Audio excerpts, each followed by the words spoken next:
इस्लामाबाद और वाना में दहशतगर्दी के पे दर पे वाकयात के पेश नज़र 27वीं आईनी तरमीम की कौमी असम्बली से मंजूरी अब कल ली जाएगी। वज़ीर कानून ने आज आईनी तरमीमी बिल कौमी असम्बली में पेश करते हुए आइन में की गई तरमीम की वजाहत दी।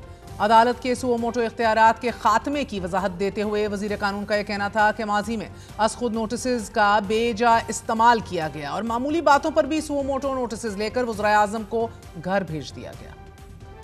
एक इख्तियार जो कि दुनिया की बहुत सारी जुरिस्डिक्शंस में नहीं है, जिसे हम सुओ मोटो कहते हैं और जिसे सुन के अच्छे खासे लोग जो है उनके पसीने जारी हो जाते हैं कि उस सुओ मोटो की नज़र कभी कोई वजीर आज़म हो गया, कभी कोई सरकारी मुलाजम हो गया, कभी मुल्क की मुआशी निज़ाम ही बिठा दिया उस सुओ मोटो ने। तो जनाब स्पीकर, जो सुओ मोटो का इख्तियार है आईनी अदालत का, वो सेनेट में जो बिल पास हुआ है उसे ख़त्म किया गया है। एप्रोप्रिएट एप्लीकेशन के ऊपर दरखास्त आए, कोर्ट सेटिस्फाई करे कि ये जो क्राइटेरिया है 184(3) में, यानी कि एनफोर्समेंट ऑफ फंडामेंटल राइट्स भी हो मसला सामने आपके, और उसके साथ साथ वो अवामी पब्लिक इम्पोर्टेंस का भी मैटर हो, किसी फर्द वाहिद को ग्रिल करने के लिए ये इस्तेमाल नहीं होगा।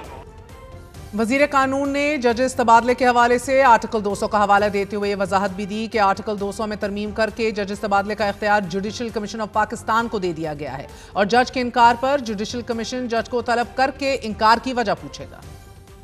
आर्टिकल 200 में तरमीम करके जो जुडिशल कमीशन ऑफ पाकिस्तान है, जिसकी सरबराही चीफ जस्टिस करेंगे, जिसमें 5 जज साहबान सुप्रीम कोर्ट ऑफ पाकिस्तान और आईनी अदालत से होंगे, तो वो जुडिशल कमीशन जो जजेस को अपॉइंट कर सकता है, जो जजेस की कंफर्मेशन पे फैसला कर सकता है कि इन्होंने मुस्तकिल होना है या नहीं, उसी कमीशन को ये इख्तियार दिया गया कि वो कमीशन तबादला करे। उस तबादले के बाद अगर जज साहब इनकार करते हैं कि मैंने सिंध की बजाय बलोचिस्तान की बजाय लाहौर में नहीं काम करना, तो फिर वो रिटायर तस्वर होंगे। फैसला हो जाने के बाद अगर उस पर अमल दरामद में जज साहब इनकार करते हैं, तो आर्टिकल 209 के तहत जो सुप्रीम जुडिशल काउंसिल है, तो फिर ये मामला वहाँ पे जाएगा। वो एग्जामिन करेंगे कि आया जो जज ट्रांसफ़र हुए हैं उनका मौक़िफ़ दुरुस्त है या वो दुरुस्त नहीं है, और उस सूरत में उनके खिलाफ कार्रवाई हो सकती है।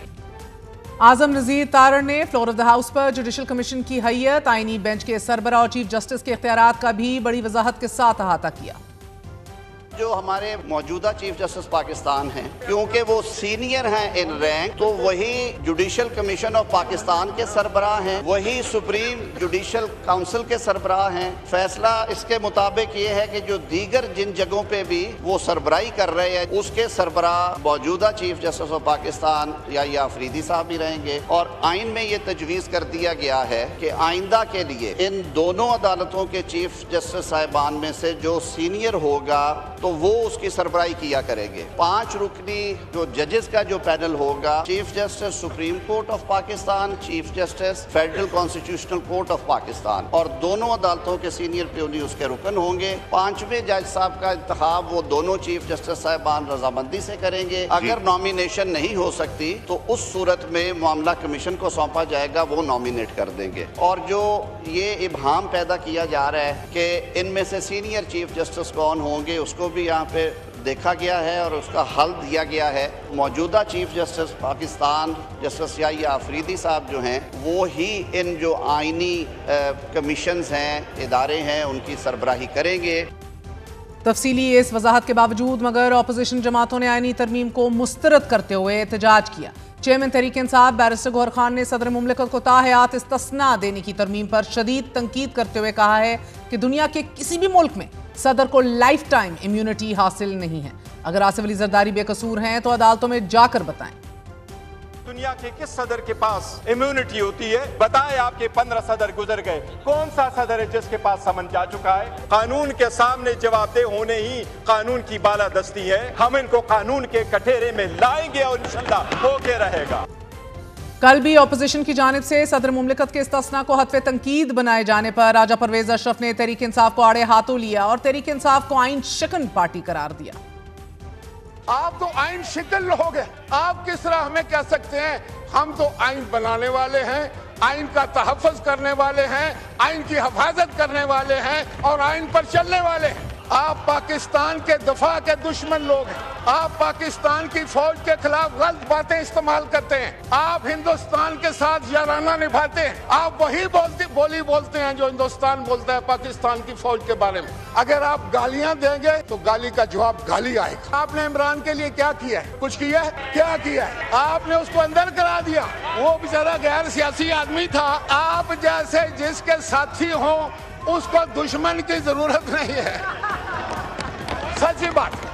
आप चाहते हैं कि वो अंदर ही रहे, उसको गालियां पड़े, वो जलील हो, इसलिए आप ये सारी हरकतें करते हैं।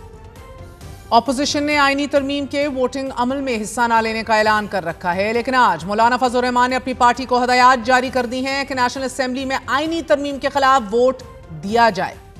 वाज़ेह रहे कि सेनेट में बासानी ना सिर्फ वोट पास हुआ बल्कि ऑपोजिशन की किसी भी जमात ने बिल के खिलाफ वोट नहीं दिया। जबकि लाहौर हाई कोर्ट में 27वीं आईनी तरमीम को एक शहरी की जानिब से चैलेंज करते हुए अदालत से इस्तदा की गई है कि आईनी तरमीम आइन की बुनियादी साख से मुतसादिम है, इसे कलअदम करार दिया जाए। 27वीं आईनी तरमीम ने वफाकी दारुल हुकूमत में सियासी सरगर्मियां तेज कर दी हैं। ऐवान ज़ीरी और ऐवान बाला दोनों हाउसेस की रौनकें बहाल हुई हैं और सेनेट से मंजूरी के बाद कौमी असम्बली से भी हुकूमत को 2/3 अक्सरियत से आईनी तरमीम की मंजूरी दरकार है। आईनी तरमीम की कौमी असम्बली से मंजूरी के लिए 224 वोट चाहिए होंगे और हुकूमती इत्तेहाद के पास 236 अरकान की वाज़ेह अक्सरियत मौजूद है। इस तरह हुकूमत कौमी असम्बली से भी आईनी तरमीम पास कराने में कामयाब दिखाई देगी। आम तासुर यही था कि आज ही के दिन कौमी असम्बली से आईनी तरमीम पास हो जाए, मगर दहशतगर्दी के अंदोनाक वाकयात की वजह से अब इस मामले को कल पर रख दिया गया है। हमारे साथ साबिक अटॉर्नी जनरल ऑफ पाकिस्तान और माहिर कानून अशतर औसाफ साहब मौजूद हैं। अशतर साहब, बहुत बहुत शुक्रिया साथ देने का। सर, मुजवजा 27वीं आईनी तरमीम को बड़े पैमाने पर अदलिया की आज़ादी के लिए एक धचके के तौर पर देखा जा रहा है और 150 से जायद सिविल सोसाइटी और लीगल फ्रेटर्निटी ने पेपर्स लिखना शुरू कर दिए हैं, ख़त लिखना शुरू कर दिए हैं। इसके खिलाफ मुतनब्बे किया जा रहा है कि सुप्रीम कोर्ट को दरमियान में तकसीम नहीं किया जा सकता, मुजवजा वफाकी आईनी अदालत के ताबे नहीं रखा जा सकता, जिसके पहले चीफ जज का तकर्रुर भी भारहा एग्जीक्यूटिव कर रहा होगा और फिर इस चीफ जस्टिस को अपनी बाकी अदालतों को मुंतखब करने की इजाजत देना। क्या अदलिया में पहले ही जो डिवाइड था वो आपको ज्यादा गहरा होते हुए नहीं दिखाई दे रहा? मैं बहुत मुतरज़ होता इस बात का कि अदलिया की आज़ादी को आपने सिर्फ और सिर्फ महदूद कर दिया हाई कोर्ट और सुप्रीम कोर्ट तक। असल अदलिया जो है वो हाई कोर्ट सुप्रीम कोर्ट तो नहीं, वो तो एपेलेट कोर्ट्स हैं या जुडिशल रिव्यू देखते हैं। कोर्ट जो है जिसके साथ रोज चारों सूबों में, आईसीटी में और बाकी जगहों पे जिसका आम आदमी होता है, वो तो डिस्ट्रिक्ट कोर्ट्स हैं। उस पर तो कोई तवज्जो नहीं है। वहाँ पे कोई बात नहीं करता कि उसकी आज़ादी जो है क्या वो मुंसलिक नहीं है उसके इंफ्रास्ट्रक्चर से या उसकी जिस तरीके से उनको मुंतखब किया जाता है या जिस तरीके से उनकी टर्म्स की जाती हैं, क्या उनकी ट्रांसफ़र वगैरह का सिलसिला नहीं है।